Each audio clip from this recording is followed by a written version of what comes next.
So আজকের দিনেও মার্কেটের যেরকম সেট আপ থাকে বা স্ট্র্যাটেজি থাকে যেগুলো আমরা প্রতিদিন অ্যাক্টিভেশনের সাথে প্রফিটেবিলিটি ক্রিয়েট করি, রাইট? তো আজকের দিনেও দেখো যে ডব্লিউআরসি বিলো পিডিএল সেট আপে ব্যাঙ্ক নিফটি ট্রেড দিয়েছিল। This is the PDL area, right? And সেই এরিয়াটাকে ব্রেকডাউন করার পরে যে স্টপ লসটা এখান থেকে ক্রিয়েট হয় সেটা নিয়ার টু নিয়ার ছিল হচ্ছে 91 পয়েন্টের মতন, রাইট? আর সেই এগেনস্টে যে প্রফিটটা আমরা নিচের দিকে দেখতে পাই, মার্কেট যে সেল অফ হয় সেটা 345 পয়েন্টের মতন। বাট আমি আজকের আমার প্রফিটকে এই জায়গার কাছাকাছি এক্সিট করে দিচ্ছি মাত্র 119 পয়েন্ট নিয়ে। একটাই মাত্র কারণ, মার্কেট এই এরিয়ার কাছ থেকে এতটা মুভ করে চলে আসার পরও, কারণ আমার রিটেস্ট করার কাছাকাছি এখানে আমার বাইং প্রাইস চলে এসেছিলো, যার কারণে মার্কেটে আমি 144 পয়েন্ট পাচ্ছিলাম, বাট অপশানে মাত্র সেটা আসছিল 15 পয়েন্ট, রাইট? তো ওভারঅল কন্ডিশনটা বুঝতে পারি যে ইফ আই হোল্ড, তার জন্য আমাকে এগেন লস দেখতে হবে, উপরের দিকে নিয়ে যাবে, নিচে ফেলবে, আবার ও করবে, কারণ কোয়ান্টিটিটা একটুখানি বেশি ছিল। তো এই কারণে কি হয় যে মার্কেট জাস্ট এখান থেকে যখনই আবার ওভারঅল একটা প্রফিট থেকে জাস্ট রিট্রেস করতে উপরের দিকে যায়, তখন আমি বেরিয়েই গেছি ট্রেড থেকে। অ্যান্ড তারপরে দেখতে পারো যদি ওভারঅল মার্কেটকে দেখো যে এতটা অপশান মুভ করেছে, বাট ওভারঅল যদি দেখো যে একটা একদমই কাছাকাছি বা একটু 500-600 কাছাকাছি যে অপশান, তারা 50-60 পয়েন্টের বেশি তারা মুভই করতে পারেনি, রাইট? তো এবারে কথা বলবো নিফটিকে নিয়ে। নিফটির সাথে কি ঘটনা ঘটেছিল, রাইট? নিফটিকে কিভাবে আমরা ট্রেড করেছিলাম আজকে। তো নিফটি অ্যাকচুয়ালি তার যে স্ট্রাকচার পয়েন্ট, সেই স্ট্রাকচার পয়েন্টকে নিফটি কিন্তু ব্রেকডাউন করে আজকের সকালবেলা এই ক্যান্ডেলেই। বাট কি ব্যাপারটা বলুন তো, যে এখান থেকে স্ট্রাকচার পয়েন্ট ব্রেকডাউনের সাথে সাথেই না সঙ্গে সঙ্গে পিডিএল এসে খাড়া হয়ে যাচ্ছে, রাইট? রেডি হয়ে যাচ্ছে সে।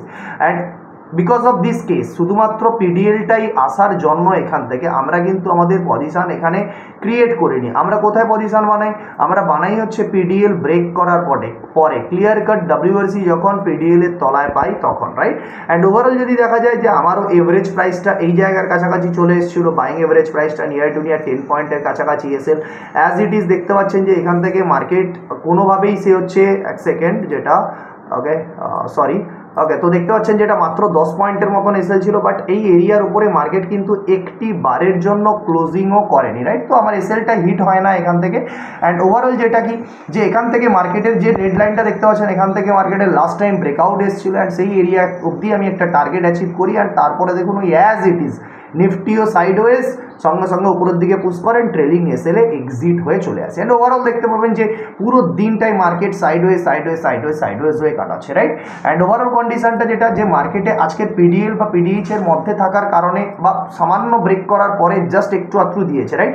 এবারে কি সকালবেলার মুভটার যদি কথা বলি, দেখুন পিডিএল এর মাঝখানে মার্কেট ছিল, একবার নিচে পুশ করলো, একবার উপরের দিকে গেল, দেন ওখান থেকে আবার নিচের দিকে চলে এলো। দিস ইজ অল কি, যে সাইডওয়েজ এরিয়া। এখানে সেলাররা যুদ্ধ করে, ওপরে যাবে নিচে যাবে, যুদ্ধ করে, বাট ডাইরেকশন কখন পাওয়া যায়? যখন তার হেড বা লো ব্রেক করে, পিডিএইচ বা পিডিএল কে ব্রেক করে, রাইট?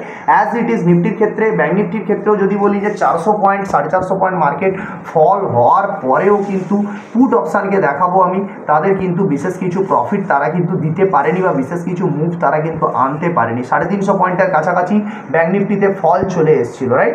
অ্যান্ড এবারে আমি চলে যাবো আমাদের অপশানে, যে পুট অপশানের ক্ষেত্রে কি কেস ঘটেছিল। দেখুন যে পুটে মাত্র সামান্য এইটুকু রিটার্নস পুট দিয়েছে। জাস্ট যদি বলি এই জায়গায় পুটের সেই এন্ট্রি এসেছিল, এই দেখুন 50-54 পয়েন্ট, তাও এত ভোলাটিলিটি, আমি এই 20-25 পয়েন্ট পেয়েই এখান থেকে পালিয়েছি ট্রেড দিকে, রাইট? অ্যাজ ইট ইজ নিফটির ক্ষেত্রে দেখুন আমার এন্ট্রিটা নিয়ার টু নিয়ার এই এরিয়ার কাছাকাছি এসেছিল, পিডিএল ব্রেক এই এরিয়ার কাছাকাছি এসেছিল, এখান থেকে ওই 10-12 পয়েন্ট, রাইট? এইটুকু অ্যাচিভমেন্ট, রাইট? এর বাইরে কিছুই পাওয়া যায়নি নিফটিতে। অ্যান্ড আজকের দিনে যদি বলি মার্কেট পিডিএল এর তলায় থাকার কারণে বিভৎস সেল অফ হয়েছে কিন্তু কলে, রাইট? কল সাইডে কিন্তু ভীষণ বড় সেল অফ হয়েছে। তো আপনাকে জানতে হবে মার্কেট পিডিএল এর তলায় রয়েছে মানে সেখানে কল বাইং এর কোনো প্ল্যানিংই করা চলবে না, রাইট? আর সেখান থেকে দেখুন কতটা ক্লিয়ারিটির সাথে যে এক তো ডেল্টার তলায় ছিল মার্কেট, আর দুই সকালবেলায় সুন্দর ডব্লিউআরসি দিয়ে করে কাপ্পা আর এম লাইন থেকে কিন্তু ও সেল অফ এক্সিকিউট করে, রাইট? অ্যান্ড সেখান থেকে দেখুন পুরো দিন এখনো পর্যন্ত একটি বারের জন্য কল অপশান সিগন্যাল দেয়নি যে kindly you exit from call selling, যে তুমি বেরিয়ে যাও কল সেলিং থেকে, এখান থেকে তোমাকে বেরিয়ে যেতে হবে। ঠিক নিফটির ক্ষেত্রেও দেখুন একই জিনিস, নিফটিও তো আরও সুন্দরভাবে এক্সিকিউশন দিয়েছিল। সকাল থেকে একটি বারের জন্য নিফটির কল অপশান বাইং আপনি এই কারণেই করতে পারবেন না, কারণ এক তো নিফটি ডেল্টার তলায়, আর 2 নিফটি এম লাইনের তলায়, 3 নিফটি একটিও কোনো স্ট্রাকচার ব্রেক করেনি।